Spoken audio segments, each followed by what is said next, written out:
Well, I just screwed that up.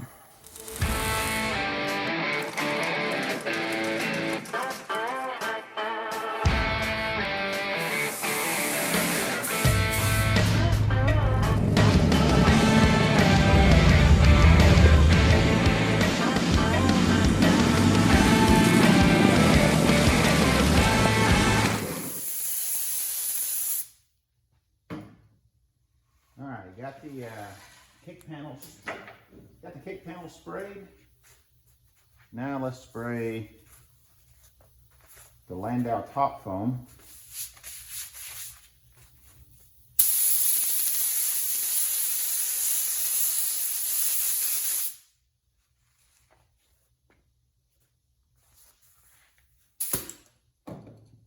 All right, we're gonna give those a few minutes to tack up, and then we'll laminate them together, and they'll never come apart again.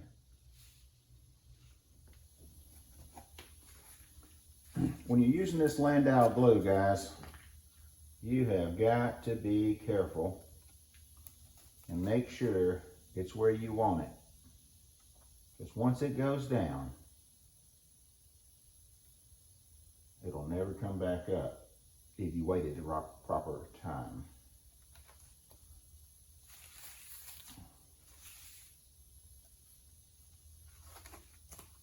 It would have been nice if I had made a little outline of where I wanted this.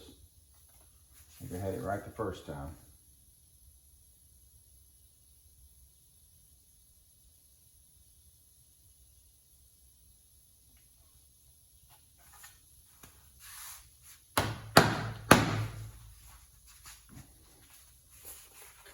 There you go.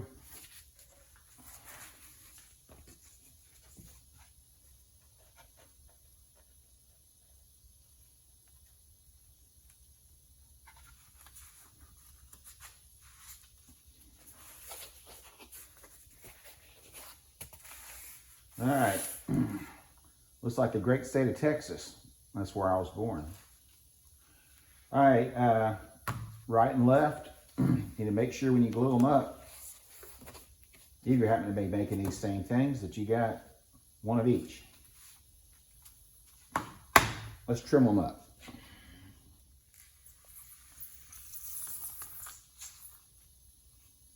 This Landau foam cuts pretty easy. And it, best of all, it sands. You've seen me use this before. We'll bevel these edges, give it a soft look. Now you know me and my details and stuff like that, and I don't like stuff standing out that doesn't need to stand out. So I'm going to keep these simple, quick, and easy. They'll have a little bit of detail to them because the door straps run through. That's about the only thing that I'm gonna let draw attention to them. They are kick panels. Just gotta keep it simple, guys. Some projects allow for other items to be elaborate. Had I been able to do this, I'd have put a speaker pot in here, which I intended on doing and showing you guys, but there's no room on one side, and we do want to keep it to where they look uniform. All right, let's get some sandpaper and start sanding these edges down a little bit. I found that when you're sanding this foam, always just go one direction. If you try to go two directions with it, it will roll up and tear on you. And at this point, whatever this foam does is what the upholstery material is going to do underneath. So if you get a cut in it, if you sand it too much, that's what it's going to look like underneath. And I usually roll my paper up like this so that the edges won't grab it. And you can change your direction, but just don't go back and forth. Try to keep it uniform. And at this point, if you wanted to sand circles in it, that's what the material is going to look like underneath. So a lot of times you'll see somebody sand grooves in this stuff. You can put lines in it and cut it. You can do a lot of stuff with it. Whatever you do, the upholstery is gonna conform to that.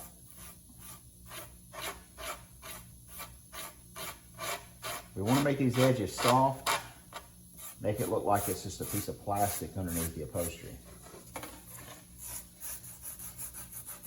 All right, I'm gonna quit over talking it, finish this up, and we'll see what we've got at the end. All right, just wanted to show you what the beveled edge looks like. Basically, it's gonna let the upholstery break over the edge softly and not be a hard cut like the wood would have.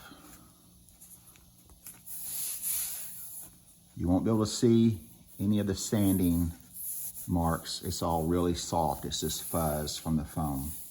This is a closed cell foam is what they call this. And that's anything closed cell you can sand.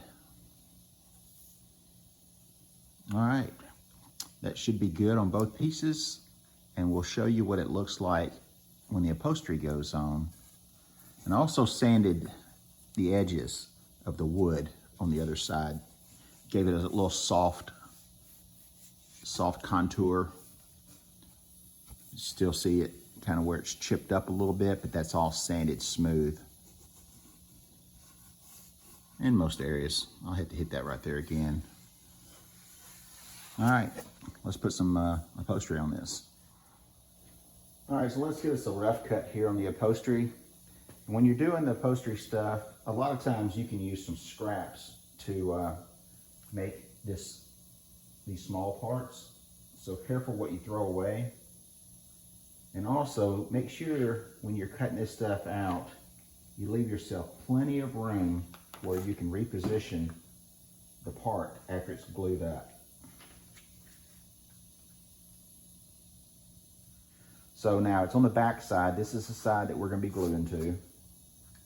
It'll be flipped over just like this right here. And then once it's glued up, we'll fold it over, adhere it to the back side with some glue, and it's done. Now what's going to hold these in, the reason we didn't put any fasteners in, is that they are wedged in, they fit firm, and then we've got the two holes that hold the door straps in. And with these being rigid like this and jammed in an area, that's all we need to hold it. So there's no need for fasteners. Had we used fasteners, we would have done that when we made the panel.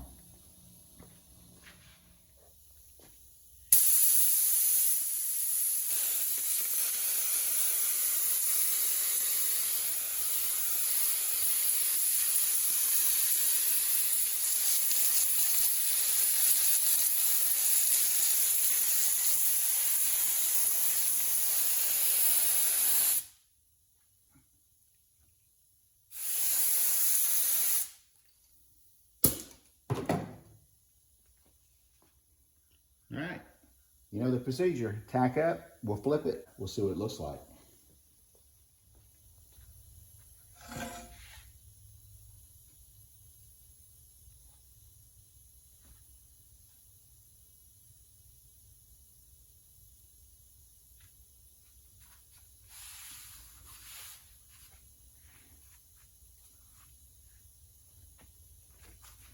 All right, now from this point, we'll get the scissors and we'll cut us enough that'll fold over and glue to the back side. All right, let's get some scissors and cut this out.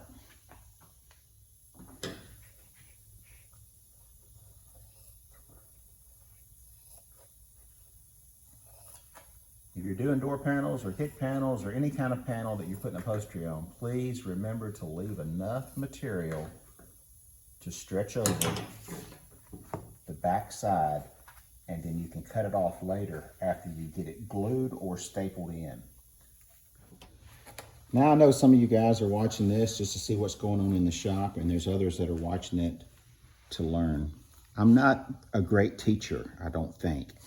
But this is the scariest part of me trying to teach somebody how to do something, is the fact that this panel is perfect on this side, and all we have to do is cut our pie cuts so that this will wrap around this object, the object being the wood. This is something that unfortunately you may have to screw up a couple of times before you get it right. On these curves that go on the inside, if you tried to wrap this over without having these cuts, then it would bulk up and not look good. On these outside edges, you can't wrap it around without it having a relief in it, because it will bulk up on the edges and look terrible.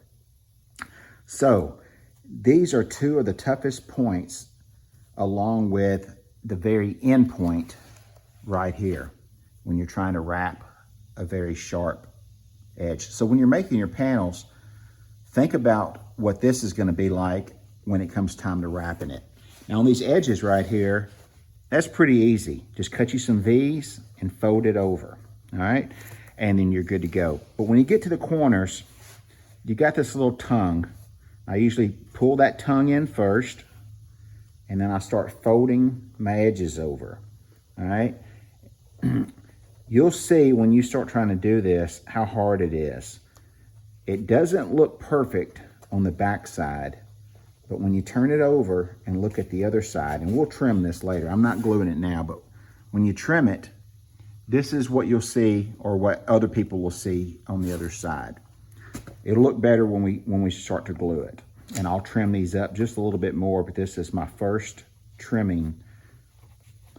On these edges, or these corners, I usually try to do the two outside edges first. I pull them tight, and then I'll work the center. And of course, this glue, once you touch this glue to the other glued surface, it is glued. So you won't have to fight this like I'm doing now for me to show you. But now you see that edge? That edge looks really nice, and it'll fold back around and it'll be perfect. So let's put some glue on this and start gluing this over.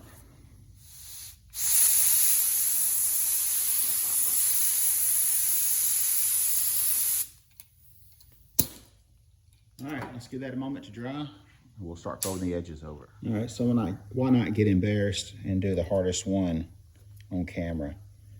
So you can see I've trimmed this little tongue very narrow to go up the point. And then I've trimmed the other edges back here. And guys, I tell you, this is just something you're gonna have to just learn.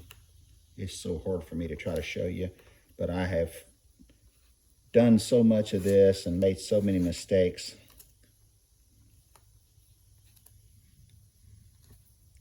The bad thing is the vinyl does not like to stick to the other vinyl. Leave these things long, trim them at the end, because you need these little tongues to pull from, because you're stretching this vinyl around here.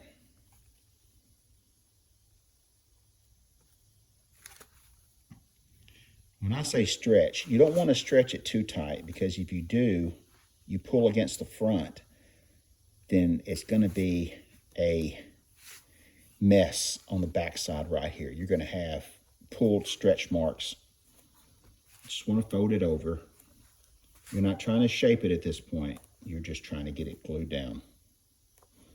Once you touch this glue, like I've said before, sometimes that's it. You can pull it up when it's on this wood like this, but if you've got it on that foam, it's going to pull the foam before it does anything else. Here we go with another corner. I like to pull my corners in first, and then stretch the ones on the edges. This is a little sloppy right here because the glue's not dry. So we're going to stop on this one. We're going to come back and let that glue dry. Let's move over here on these other ones that I said were hard. Stretch up the edges.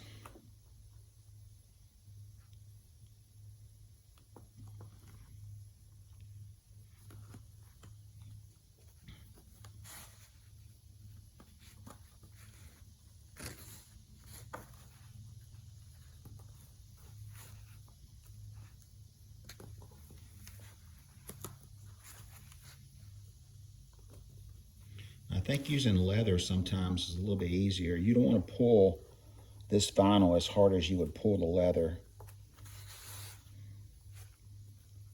because you could pull these off if you're not careful.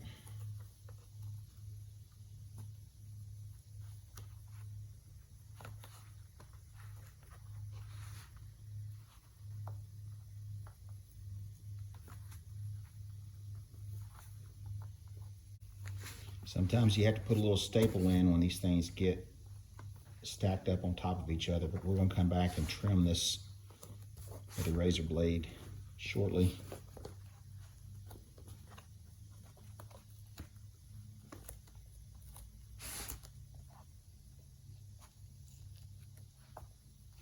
It's another area that's still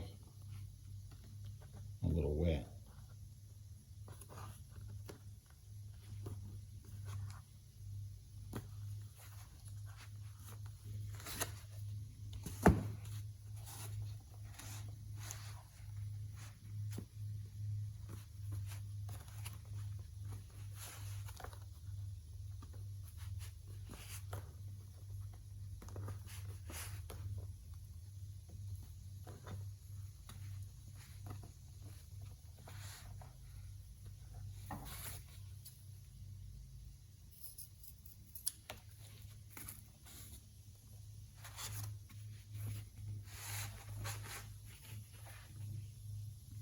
There we go.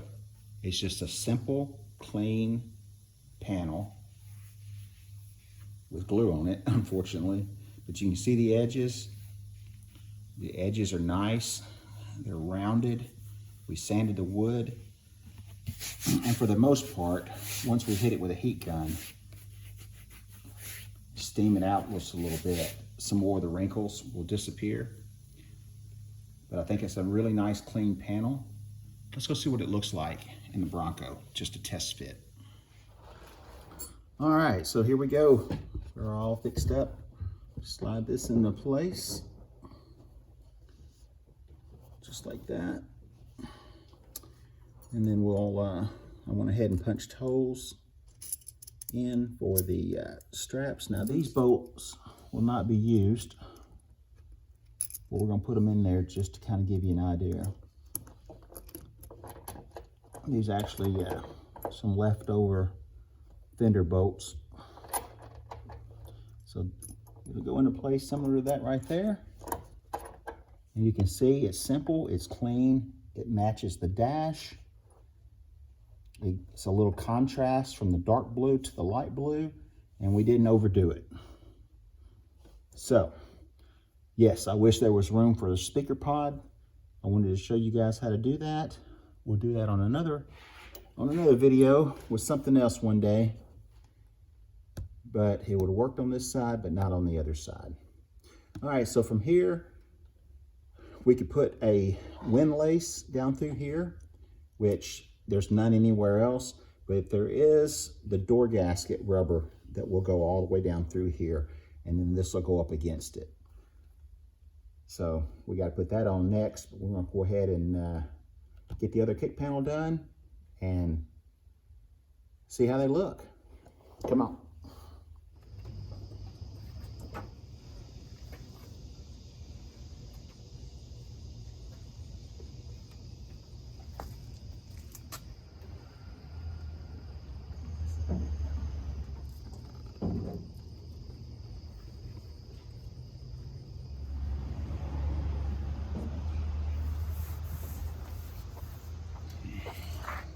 All right, been waiting for that day for a while.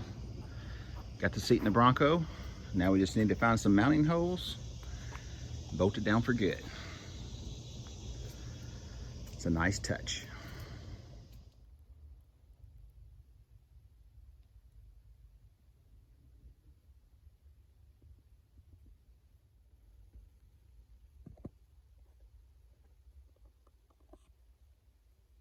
Well guys, there we go. Just a nice, simple, clean kick panel to add a nice, clean, simple touch to that project that you're working on. Well, I hope you enjoyed this episode. We built some nice, clean kick panels to finish up an interior that we've been doing. On to the next projects. So anyway, if you're through watching, head on over to Spanky'sHotRods.com, pick you up a couple of t-shirts, hats, coffee mug, whatever you feel like you need to get to help support the channel. But hey, you're supporting right now by watching this video. So if you're through watching, watch some more or get out in the garage and go build something. See you guys on the next episode. Thanks for the support.